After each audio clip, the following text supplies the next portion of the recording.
नमस्कार सभी प्यारे बच्चों और प्यारे व्यूवर्स को। क्लास 10th में गणित में जो द्विघात समीकरण पार्ट है उसका ये अंतिम वीडियो में लेके आपके सामने हाजिर हूँ। और आज जो अपन टॉपिक ले रहे हैं वो है मूलों की प्रकृति। पिछले वीडियो में हमने चर्चा करी थी कि द्विघात समीकरण के दो मूल होते हैं और इन दोनों मूलों की क्या प्रकृति है, यानी वो किस तरह के होते हैं, समान, असमान, बराबर, ऋणात्मक, धनात्मक, ये सारी बातें हम आज इस वीडियो में करने जा वाले हैं। चलिए शुरू करें। सबसे पहले मैं द्विघात समीकरण का मानक रूप लिखता हूं जो कि ax square plus b x plus c बराबर 0 होता है। प्यारे बच्चों, इसका हल लिखने की एक श्रीधराचार्य विधि से इसका हल लिखा जाता है और उसका सूत्र इस तरह से है minus B plus minus square root of B square minus 4ac बटा 2a। ये इसका हल का सूत्र है। अब इस हल में आप प्लस लेंगे तो पूरा मान एक आएगा और माइनस लेंगे तो पूरा मान दूसरी बार आएगा, यानी ये x की दो मान के लिए ये सूत्र है। अब यहां से इन दोनों मूलों की प्रकृति, यानी ये x कैसा होगा, मूल कौन है x, तो x कैसा होगा ये डिसाइड करेगा यहाँ पर स्क्वायर रूट। क्योंकि माइनस बी बदलने वाला नहीं है, 2a समीकरण में सेम, यानी ये क्वांटिटी सेम रहेगी, माइनस बी में कोई बदलाव नहीं आएगा, 2a में भी कोई बदलाव नहीं आएगा। हाँ, बदलाव आएगा प्लस माइनस और स्क्वायर रूट के अंदर की क्वांटिटी के अकॉर्डिंग। क्योंकि अंदर मान लीजिए कि बी स्क्वायर माइनस 4ac जो है धनात्मक हुआ, तो धनात्मक संख्या का स्क्वायर रूट धनात्मक यानी रियल नंबर होगा, तो मूल एक बार प्लस में अलग आएगा, माइनस में अलग आएगा। अगर बी स्क्वायर माइनस 4ac का मान शून्य हुआ, यानी ये स्क्वायर रूट के अंदर की क्वांटिटी शून्य हुई, तो माइनस बी में शून्य जोड़ो चाहे शून्य घटाओ, माइनस बी तो माइनस बी रहेगा, उस वक्त दोनों मूल आपके एक जैसे आएंगे। और यदि ये स्क्वायर रूट के अंदर की quantity B square minus 4ac ये ऋणात्मक हुई, तो आप सभी जानते हैं कि ऋणात्मक संख्या का रूट नहीं निकलता, तो ये मूल कैसे होंगे, काल्पनिक होंगे। तो ये तीन कैटेगरी हम यहाँ बनाएंगे। तो सब कुछ निर्भर करता है स्क्वायर रूट के अंदर की इस वैल्यू पे, और इस वैल्यू को बोलते हैं विविक्ति का, इंग्लिश में बोलते हैं डिस्क्रिमिनेंट। और ये डी बराबर minus B square minus 4ac, इसको हिंदी में बोलेंगे विविक्तिकर। ठीक है, सब कुछ ये निर्भर करेगा इसके ऊपर कि ये वैल्यूज क्या होने वाली हैं। पहला केस लेते हैं विविक्तिकर कैसा आएगा, इसका फर्स्ट केस लेते हैं अपन कि यदि b ग्रेटर देन 0, यानी बी स्क्वायर माइनस 4ac जो है वो शून्य से बड़ा, यानी कि धन को, उस वक्त क्या होगा। प्यारे बच्चों, आप सीधा सीधा सूत्र से समझना, रटना मत इस चीज को, कि अगर ये धनात्मक होगा तो धनात्मक का रूट एक रियल नंबर, एक संख्या आएगी, और वो संख्या एक बार माइनस बी में प्लस होगी और दूसरी बार वही संख्या इस माइनस बी में माइनस होंगी, तो दोनों बार आपको जो मान मिलेंगे वो कैसे मिलेंगे, असमान मिलेंगे। तो हम कहेंगे उस वक्त इसकी प्रकृति कैसी होगी, तो हम प्रकृति लिखेंगे, यानी इस कंडीशन में प्रकृति होगी मूल असमान, एक तो असमान आएंगे, और साथ ही साथ कैसी संख्या आएंगी, वो वास्तविक संख्या आएंगी।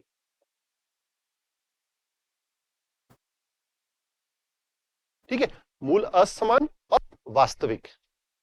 दूसरा केस, सेकंड केस में हम लेते हैं, अगर मान लीजिए ये d की वैल्यू जो है वो 0 के बराबर आ जाए, यानी बी स्क्वायर माइनस 4ac को जो है वो शून्य के बराबर हो जाए। प्यारे बच्चों, अगर ये शून्य होगा तो शून्य का रूट शून्य होगा और शून्य माइनस बी में जुड़ेगा और शून्य ही माइनस बी से घटेगा, तो क्या दोनों बार दो अलग अलग मान आएंगे, तो आप कहेंगे नहीं, कोई दो अलग मान नहीं आएंगे, दोनों मान एक समान आएंगे। तो उस वक्त मूलों की प्रकृति कैसी होगी, मूलों की प्रकृति होगी मूल समान होंगे। क्या होंगे, मूल समान होंगे, और साथ ही साथ वो समान में वास्तविक संख्या भी होंगी, वास्तविक और समान। ठीक है, ये वास्तविक, थोड़ा हिंदी ग्रामेटिकल मिस्टेक। चलिए अब अपन तीसरा लेते हैं, b का मान अगर 0 से छोटा, यानी बी स्क्वायर माइनस 4ac जो है वो ऋणात्मक संख्या आ जाए। प्यारे बच्चों, ऋणात्मक संख्या का रूट नहीं निकलता, ऋणात्मक संख्या का रूट काल्पनिक होता है। हायर क्लासेस में पढ़ेंगे, सम्मिश्र संख्या, आयोटा वगैरह, ये सारी चीजें वहां आएंगी। तो आपको पता है कि ये ऋणात्मक होगा, और ऋणात्मक जब भी होता है ऋणात्मक का रूट निकलता ही नहीं। जब रूट ही नहीं निकलता तो जो मूल है वो मूल बनेंगे ही नहीं, यानी वो मूल हकीकत में नहीं होंगे, और जो मूल हकीकत में नहीं होंगे उनको क्या बोलेंगे हम, मूल काल्पनिक होंगे। कैसे होंगे, काल्पनिक, यानी उस वक्त मूल काल्पनिक होंगे। प्यारे बच्चों, ये मूलों की प्रकृति से संबंधित आपको जो स्क्रीन पे दिख रहा है ये पूरी डिटेल में एक बार वापस रिपीट करूं। सबसे पहले द्विघात समीकरण का जो मानक रूप है, उस मानक रूप में ये स्टैंडर्ड फॉर्म में x का मान इस सूत्र से दिया जाता है। इस सूत्र में x की वैल्यू दो अलग अलग आएगी, एक प्लस की वजह से और एक माइनस की वजह से, परंतु ये प्लस माइनस के बाद वाली चीज रूट के अंदर है, तो रूट के अंदर की वैल्यू कैसे आएगी उस पर निर्भर करेगा कि ये मान कैसे होंगे। तो यहाँ पर तीन संभावना है, या तो ये 0 से बड़ी हो, या ये खुद 0 हो, या फिर 0 से छोटी हो। इससे कंडीशन हमने तीन कंडीशन निकाली। अगर ये 0 से बड़ी होगी यानी धनात्मक होगी, तो धनात्मक संख्या का रूट जो है वास्तविक होता है, और वो संख्या फिर बी में एक बार जुड़ेंगी माइनस बी में, और एक बार माइनस बी से घटेंगी, तो दोनों बार आपको अलग अलग मिलेगा। तो उस वक्त मूल असमान और वास्तविक संख्या आएंगे। दूसरी कंडीशन, जब डी 0 हो जाए, यानी रूट के अंदर की क्वांटिटी 0 होगी, तो शून्य ना तो बी में जुड़ेगा ना माइनस बी में से घटेगा, तो उस वक्त आपको मूल एक जैसे मिलेंगे, यानी मूल समान मिलेंगे और वास्तविक संख्या आएंगी। तीसरी कंडीशन होगी कि जब ये डी खुद ही 0 से छोटा हो जाए, यानी डी ऋणात्मक हो जाए, और जब डी ऋणात्मक होगा तो उस वक्त हम क्या कहेंगे कि मूल जो है वो काल्पनिक होंगे, कारण ऋणात्मक संख्याओं का रूट नहीं निकलता है। ठीक है, तो ये तीन कंडीशन आपको दिमाग में रखनी है। आइए इनके उपयोग, इनके यूटिलिटी हम सीखते हैं। और प्रश्नावली 4.3 का पहला प्रश्न कि निम्न के मूलों की प्रकृति ज्ञात कीजिए, यदि मूलों का अस्तित्व हो तो उन्हें ज्ञात कीजिए। मूलों का अस्तित्व होना मतलब शुरू के दो केस, यानी या तो डी 0 आ जाए या डी धनात्मक आ जाए। ऋणात्मक में मूल काल्पनिक होते हैं, जो काल्पनिक होते हैं उनका अस्तित्व नहीं होता है। तो यहां पर हम पहला पार्ट लेते हैं। पहले पार्ट में प्यारे बच्चों देखिए, 2x² माइनस 3x प्लस 5 बराबर 0। यहां पर सूत्र जो है x equals to minus B plus minus under root B square minus 4ac upon 2a, ये होता है। साथ ही हमें पता है कि मूलों की प्रकृति डिसाइड होती है डिस्क्रिमिनेंट डी से, और डी का जो सूत्र है बी स्क्वायर माइनस 4ac, यानी आपको यहाँ पर एबीसी के मान चाहिए। एबीसी के मान निकालने के लिए हम व्यापक यानी स्टैंडर्ड रूप, मानक रूप से हम तुलना करें ax square plus b x plus c बराबर 0 से, तो आपको स्पष्ट दिख रहा है यहाँ पर सबसे पहले a का मान कितना आ रहा है, आपको दिख रहा है a, देखिए a के ऊपर क्या लिखा हो 2, तो a का मान 2 है। यहाँ आपको b कितना दिख रहा है, b के ऊपर देखो 3, परंतु चिन्ह माइनस का है तो -3, और सी के ऊपर कितना लिखा हुआ प्लस का 5, तो ये प्लस का 5। यानी कि अब हम डी निकाल लेंगे, एबीसी तीनों की वैल्यू आ गई, तो हम पहले डी निकाले। डी बराबर माइनस बी का मान -3 है तो -3 का स्क्वायर माइनस 4, ए का मान 2 और सी का मान 5। प्यारे बच्चों आगे आप जब डी लिखेंगे तो -3 का वर्ग 9, माइनस यहाँ पर गुणा करेंगे आप, तो ये कितना आएगा 40, यानी कि डी का मान कितना आया ऋणात्मक 31। बताइए डी नेगेटिव आया, कौन सा केस होगा, डी ऋणात्मक आना। डी ऋणात्मक आने का मतलब तीसरा केस, यानी मूल कैसे होंगे काल्पनिक। तो हम कहेंगे ये कैसा है लेस देन 0, अतः मूल काल्पनिक होंगे, अतः मूल काल्पनिक होंगे। ठीक है, और जब मूल काल्पनिक है तो उनको हमें ज्ञात करने की जरूरत ही नहीं। तो ये आपके फर्स्ट पार्ट का आंसर हो गया। अब सेकंड पार्ट देखिए, सेकंड पार्ट में 3x² माइनस, सेकंड पार्ट इसका 3x² माइनस 4 रूट 3x और प्लस 4 बराबर 0, प्लस 4 बराबर 0। प्यारे बच्चों आपको समझ में आ गया कि डी की वैल्यू डिसाइड करती है सब कुछ। तो पहले हम इसको व्यापक यानी मानक रूप से हम तुलना करें, plus b x plus c बराबर 0 से तुलना करें। तो यहाँ क्या क्या मिल रहा है, यहाँ ए का मान, ए जो है आपको ऊपर देखो 3, बी का मान प्यारे बच्चों आपको तुलना करनी आनी चाहिए, और देखते रहे मैं कैसे लिख रहा हूं वैसे आप सीखें, और सी का मान 4, यानी एबीसी मिल गया। तो पहले हम विविक्तिकर निकालेंगे, क्या निकालेंगे विविक्तिकर। डी का मान होता है बी स्क्वायर माइनस 4ac, निकाले तो डी बराबर बी स्क्वायर यानी -4 रूट 3 इसका स्क्वायर, फिर -4, ए की जगह 3 और सी की जगह 4। जब आप कोष्ठक का वर्ग करेंगे तो कितना आएगा, 4 का वर्ग तो 16 और रूट 3 का 3, तो 16 इंटू 3 यानी 48, ये 48 हो जाएगा। माइनस यहां पर गुणा करिए कितना आ रहा है, ये भी 48 आ गया। ठीक है, तो क्या हो रहा है 48 में से 48 गया तो पीछे क्या बचा 0। प्यारे बच्चों जब डी 0 होता है तो क्या होता है, मूल वास्तविक और समान होते हैं। तो हम लिखेंगे अतः मूल वास्तविक और समान होंगे, वास्तविक संख्या आएगी और साथ ही साथ समान होंगे, वास्तविक और समान होंगे। ठीक है, जब मूल वास्तविक और समान होंगे तो अब मूल निकालने के लिए हम सूत्र लिखते हैं। सूत्र x बराबर -b plus minus under root B square minus 4ac upon 2a। इस सूत्र में अपन एबीसी के मान डाल देते हैं। चलिए इसमें हम सबसे पहले देखिए माइनस बी, बी कितना है आपका 4√3, तो माइनस की वजह से ये 4√3 प्लस का हो गया, प्लस माइनस स्क्वायर रूट के अंदर विविक्ति कर हम निकाल चुके हैं शून्य, तो डायरेक्ट उसकी जगह शून्य लिखें, बी स्क्वायर माइनस 4ac का मान ऊपर निकला हुआ है अपॉन 2a, तो 2a करेंगे तो आप 2 इंटू 3 यानी 6 हो जाएगा, यानी कि आपको x का मान मिला 4√3 प्लस माइनस 0, क्योंकि 0 का रूट 0 और बटा में 6।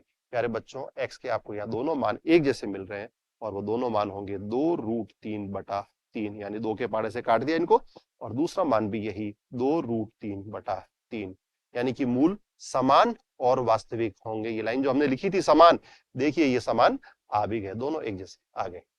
ठीक है, चलते हैं एक और प्रश्न लेते हैं। द्विघात समीकरण 2x² प्लस kx प्लस 3 बराबर 0 में k का ऐसा मान ज्ञात कीजिए जिसके मूल समान हो।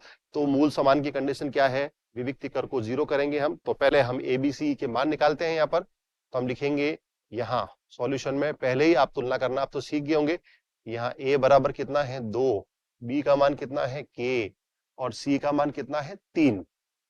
चूंकि मूल बराबर होंगे, स्पष्ट लिखा हुआ है मूल बराबर होंगे, और ये चीज होती है कब, जब डिस्क्रिमिनेंट विविक्ति कर d का मान 0 हो जाए, और d क्या है b² माइनस 4ac बराबर 0।